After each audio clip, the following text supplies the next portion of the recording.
আসসালামু আলাইকুম। আমি হচ্ছি হায়ার ভাইবস। আপনারা তো দেখেছেনই আমার চ্যানেলে ইসলামিক শর্টস ভিডিও রয়েছে। আজকে আমরা জানব যে 9টি কাজ করলে ঘরে রহমত আর রিজিকে প্রথম কথা হলো ইয়া রহমান 100 বার পড়া।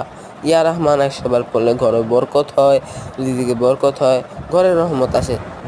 নবী করিম সাল্লাল্লাহু আলাইহি ওয়াসাল্লাম বলেছেন, যে ব্যক্তি সদকা করে আল্লাহ তার ধন দৌলত বাড়িয়ে দেন। তাই আমাদের বেশি বেশি সদকা করা উচিত। সদকা বালা মুসিবতকে দূর করে দেয়, সদকা খারাপ মৃত্যুকে দূর করে দেয়। সদকা এর জন্য আমাদের বেশি বেশি করা উচিত। হাদিসে অনেক ফজিলত রয়েছে। 3 নাম্বার হলো জিকির করা। 4 নাম্বার হলো গুড প্যারেন্টিং। আমরা যদি আমাদের সন্তানকে ভালো তালিম দেই, ভালো ইসলামিক শিক্ষা দেই, নামাজ পড়ার শিক্ষা দেই, তাহলেও ঘরের আল্লাহর নৈকট্য ও ভালোবাসা দুটোই পাওয়া যায়। এর মাধ্যমে ঘরে বরকত আসে। তাই আমাদের বেশি বেশি নফল ইবাদত করা উচিত। 6 নম্বর হলো কোরআন তেলাওয়াত বেশি বেশি করা।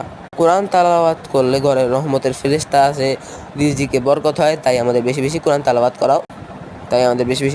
করা এর মাধ্যমে ঘরে বরকত আসে। 7 নম্বর হলো যে ব্যক্তি সালাত ঠিকমতো আদায় করে তার ঘরে জীবনও রহমত আসতে পারবে না, তার ঘরে জীবনও বরকত আসতে পারবে না। তাই আমাদের 5 ওয়াক্ত সালাত ঠিকমতো আদায় করা উচিত। 8 নম্বর হলো সিরাতে তাইয়্যিবা শোনা। এর মাধ্যমেও ঘরে রহমত আসে, এর মাধ্যমেও ঘরে বরকত আসে, এর মাধ্যমেও ঘরে রহমত আসে।